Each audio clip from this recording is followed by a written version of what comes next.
Corona की तीसरी लहर का कहर दिखना शुरू हो चुका है। देश में जिस रफ्तार से मरीज बढ़ रहे हैं, इसी रफ्तार से अस्पतालों में भर्ती होने वालों की संख्या भी बढ़ रही है। कई अस्पतालों में हालात अभी से विकराल होने लगे हैं, क्योंकि एक साथ इतने पेशेंट वेंटिलेटर पर हैं कि अस्पतालों में अब वेंटिलेटर तक नहीं बचे हैं। इसी से अंदाजा लगा सकते हैं कि अभी कोरोना की तीसरी लहर का पीक नहीं आया, लेकिन उससे पहले ही अस्पताल में कोरोना मरीज फुल होते नजर आ रहे हैं बिस्तर पर।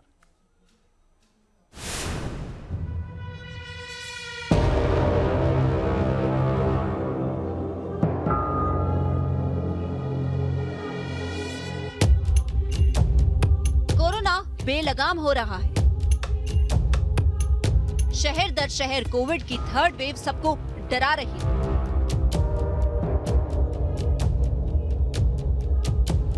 दिल्ली से लेकर मुंबई तक अस्पतालों में कोरोना मरीजों की भीड़ बढ़ रही है।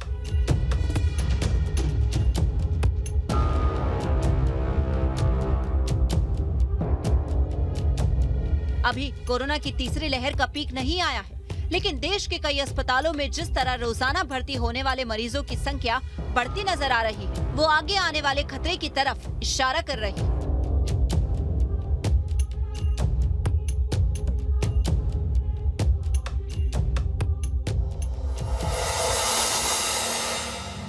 जनवरी तक देश में कुल एक्टिव केस की संख्या 8,10,778 है। स्वास्थ्य मंत्रालय के मुताबिक देश में कोविड पॉजिटिविटी रेट अब 10.64% है। जबकि अभी देश में कोरोना की तीसरी वेव का पीक नहीं आया, लेकिन दिल्ली के बड़े अस्पतालों में जिस तरह से मरीज भर्ती हो रहे हैं, उससे चिंता बढ़ गई है कि कहीं कोरोना पीक आने पर अस्पतालों में दूसरी वेव की तरह इस बार भी हाहाकार न मच जाए। आंकड़ों के मुताबिक दिल्ली में कोविड बेड्स 14,678 हैं। इनमें 2,285 बेड्स भर चुके हैं, जबकि 13,701 ऑक्सीजन बेड्स हैं। इनमें 2,126 बेड्स भरे हैं और आईसीयू बेड्स 4,189 हैं। इनमें 521 मरीज भर्ती हैं। वहीं कुल 1,888 वेंटिलेटर हैं, जिनमें 175 पर मरीज भर्ती हैं। दिल्ली के मुख्यमंत्री अरविंद केजरीवाल ने दिल्ली में कोरोना के सबसे बड़े अस्पताल एलएनजेपी में जायजा लिया कि कैसे हालात हैं, कितने मरीज भर्ती हैं और क्या क्या इंतजाम है आईसीयू से लेकर जो ऑक्सीजन बेड्स हैं उनके। और इस वक्त हमारे साथ जो अस्पताल के जो मेडिकल डायरेक्टर हैं सुरेश जी, वो हैं। सुरेश जी, क्या क्या बताया आपने और क्या, क्योंकि लगातार मौत का आंकड़ा बढ़ा है, वो भी एक कंसर्न की वजह है। हमने सारा जो डिटेल प्रेजेंटेशन है वो दिया। हमने जो बेड्स की जो संख्या है, ऑक्सीजन कैपेसिटी है, मैन पावर है, डॉक्टरों का जो हमारा यहाँ पे सबका डिपार्टमेंट्स का रिव्यू मीटिंग हुआ और उसमें आईसीयू बेड्स पर चर्चा हुई। जो मदर एंड चाइल्ड की जो सेवाएं हैं, कैजुअलिटी की सेवाएं हैं, ट्राइज है, ये सारे जो है हमने सर को बताया। दिल्ली में कोरोना केस तेजी से बढ़े और एक्सपर्ट की आशंका सही साबित हुई तो दिल्ली में कुछ दिनों के भीतर कोरोना की तीसरी लहर का पीक आ सकता है और इस दौरान दिल्ली में 50 से 60 हजार केस रोजाना सामने आ सकते हैं। ऐसे में हालात और विकराल न हो, इसके लिए अभी से तैयारी करने की जरूरत है। मैंने जैसे कहा कि हम पूरी तरह से तैयार हैं। जरूरत पड़ेगी तो हमारी तैयारी 37,000 बेड्स तक तैयार वो करने की है। हमने अभी तक 37,000 सारी अपनी कैपेसिटी इस्तेमाल नहीं की है, लेकिन अगर ज़रूरत पड़ेगी तो हम 37,000 बेड्स तक तैयार करके 10,000 11,000 आईसीयूज हम दिल्ली में तैयार कर सकते हैं, लेकिन अभी उतनी ज़रूरत पड़ नहीं रही है। एक तरफ डेल्टा के मरीज बढ़ रहे हैं तो ओमिक्रॉन भी तेज रफ्तार से दौड़ने लगा है। ऐसे में हालात आउट ऑफ कंट्रोल न हो जाएं, इसको लेकर केंद्र सरकार ने सभी राज्यों को चिट्ठी लिखकर अलर्ट कर दिया है, जिसके मुताबिक कोरोना की दूसरी लहर के दौरान 20 से 23% संक्रमितों को अस्पताल में भर्ती कराना पड़ता था। ओमिक्रॉन के मामले में यह आंकड़ा 5 से 10% है, लेकिन दूसरी लहर के लिए जिम्मेदार डेल्टा वेरिएंट की तुलना में ओमिक्रॉन के 3 से 5 गुना ज्यादा तेजी से फैलने की वजह से संक्रमितों की संख्या अचानक बहुत ज्यादा हो सकती है और तब उसके अनुपात में अस्पतालों में भर्ती होने वाले मरीजों की संख्या भी बढ़ सकती है।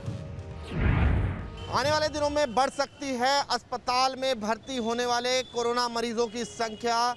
दरअसल दिल्ली समेत तमाम राज्यों को चिट्ठी लिखकर चेताया है केंद्र ने कि जो आने वाले दिन हैं उनमें होम आइसोलेशन में अभी तक जो पेशेंट हैं उन पर नज़र रखने की ज़रूरत है, क्योंकि अस्पतालों में अचानक उनकी संख्या बढ़ सकती है। ये कहा गया है केंद्रीय स्वास्थ्य सचिव राजेश भूषण ने, जिन्होंने अपना पत्र लिखकर कहा है कि अभी 5-10% संक्रमितों को ही अस्पताल में भर्ती कराने की ज़रूरत पड़ रही है, लेकिन स्थिति लगातार बदल रही है और हालात बदल भी सकते हैं। इसके लिए राज्यों को पूरी तरीके से तैयार रहना होगा। ऐसे में ये डर बना हुआ है कि अगर इसी रफ्तार से कोरोना मरीज अस्पताल पहुंचने लगे तो आने वाले दिनों में देश के मेडिकल सिस्टम पर दबाव बढ़ सकता है। ऐसे में अब तक कोरोना के आंकड़ों और भर्ती होने वाले मरीजों की संख्या का ट्रेंड हर किसी को डरा रहा है। Team news nation.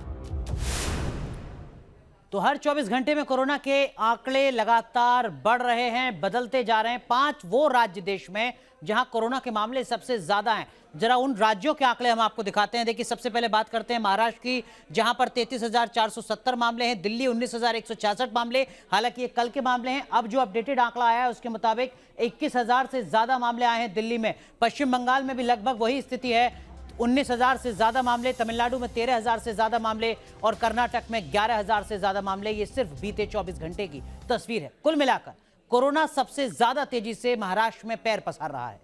ऐसे में मुंबई समेत महाराष्ट्र के तमाम अस्पतालों पर मरीजों का बोझ भी बढ़ने लगा है। हालांकि अभी अस्पतालों के हालात काबू में है, लेकिन एक्सपर्ट्स जिस खतरे की तरफ बार बार इशारा कर रहे हैं, उससे आने वाले वक्त में पूरे मेडिकल सिस्टम के लिए एक बड़ा सवाल, एक बड़ी चुनौती पेश आ रही है। ऐसे में मुंबई समेत देश के बाकी बड़े शहरों के अस्पतालों में क्या हैं हालात, इस रिपोर्ट के जरिए आपको समझाते हैं।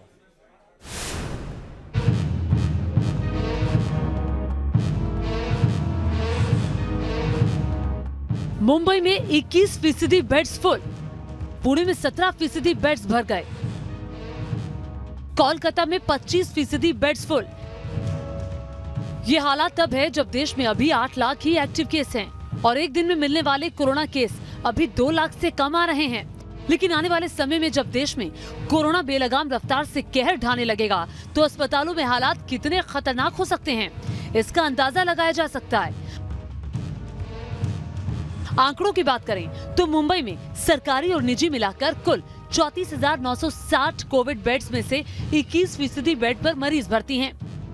लेकिन कोविड टास्क फोर्स का कहना है कि मामलों में तेजी के करीब 2 हफ्तों के बाद ही अस्पताल में भर्ती होने और आईसीयू वेंटिलेटर बेड की डिमांड बढ़ती है। इसीलिए आने वाला हफ्ता काफी अहम है।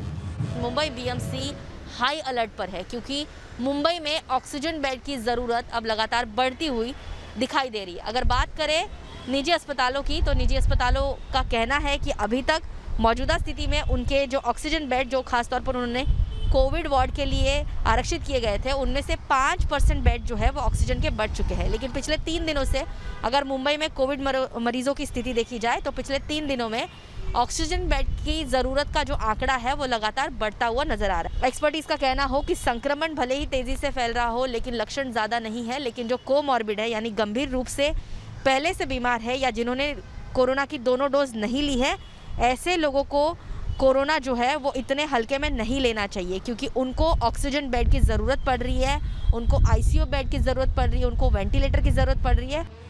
सिर्फ मुंबई ही नहीं, इससे सटे पुणे में भी कोविड मरीजों की संख्या बढ़ रही है, तो साथ ही अस्पतालों में भी मरीज भर्ती हो रहे हैं। पुणे के अस्पतालों में 17% बेड कोरोना मरीज से भर गए। वहीं बात करें पश्चिम बंगाल के कोलकाता की तो यहाँ कोरोना बेलगाम रफ्तार से फैल रहा है। इसी का नतीजा है कि कोलकाता के अस्पतालों में 25% बेड फुल हो चुके हैं। वहीं बिहार की राजधानी पटना में भी मरीजों की तादाद जिस रफ्तार से बढ़ रही है उसने स्वास्थ्य महकमे के माथे पर पसीना ला दिया है।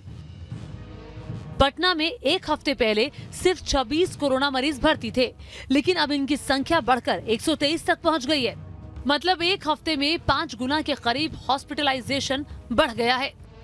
ये देखिए dedicated Covid health care centre हम पहुंचे हैं। ये पटना का होटल पाटलिपुत्रा अशोक है।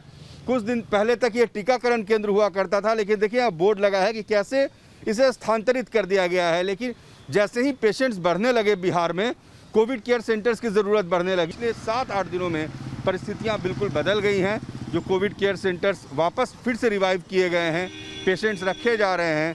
जहाँ पहले आज से 10 दिन पहले 10 पेशेंट्स हुआ करते थे सेंटर्स पर, अब वहाँ पर 80 से ज़्यादा पेशेंट एडमिट हो रहे हैं, वो भी तब जबकि ज़्यादातर लोग होम आइसोलेटेड हैं। लोगों को घर पे रहने को किया जा रहा है, कहा गया है।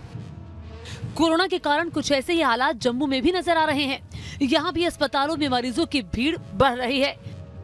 पिछले हफ्ते के मुकाबले अब कोरोना के मरीज ज्यादा अस्पताल पहुँच रहे हैं।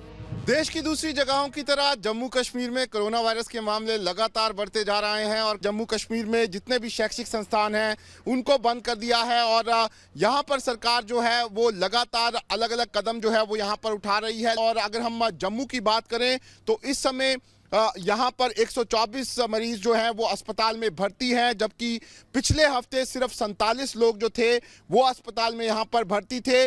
150 से ऊपर ऑक्सीजन प्लांट जो हैं वो यहाँ पर फंक्शनल हैं और लगातार अस्पताल में उसका इस्तेमाल जो है वो यहाँ पर किया जा रहा है। लेकिन लगातार हर दिन जम्मू कश्मीर में भी जो कोरोना वायरस के मामले हैं वो बेकाबू होते हुए यहाँ पर नजर आ रहे हैं। ऐसे में अब भी वक्त है, अलर्ट हो जाइए। अभी हालात हमारे मेडिकल सिस्टम के काबू में हैं, लेकिन अगर इसी रफ्तार से मरीज भर्ती होंगे तो 10 दिन बाद क्या होगा, सोचकर ही डर लगता है। Team news nation.